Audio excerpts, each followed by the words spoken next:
हे तुम्हाला माहिती आहे का? एकनाथ महाराज काशीला गेले होते व तिथून त्यांनी गंगाजल एका पिंपात भरून घेतलं. भक्तिभावाने ते पिंप घेतलं व पैठणकडे निघाले. त्यांना वाटेत कडेला एक तहानलेलं गाढव पडलेलं दिसलं. गाढवाची स्थिती नाजूक होती.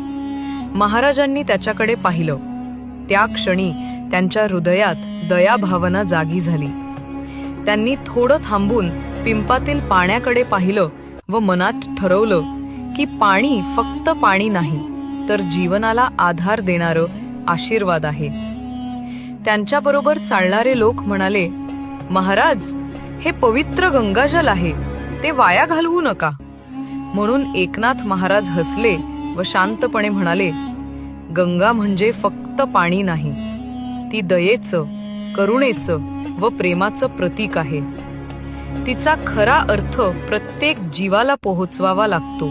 आणि त्यांनी तो पवित्र गंगाजल त्या तहानलेल्या गाढवाला पाजला. क्षणातच त्या गाढवाने प्रभू विष्णूचे रूप धारण केले आणि महाराजांकडे पाहत म्हणाले, महाराज, तुम्ही खरी गंगेला पैठणला आणली, कारण तुम्ही तिचं खरं सार्थक केलं दयेच्या रूपात. व कथा आपल्याला शिकवते, भक्ती म्हणजे केवळ पूजा नव्हे, तर दया व मानवतेची भावना आहे.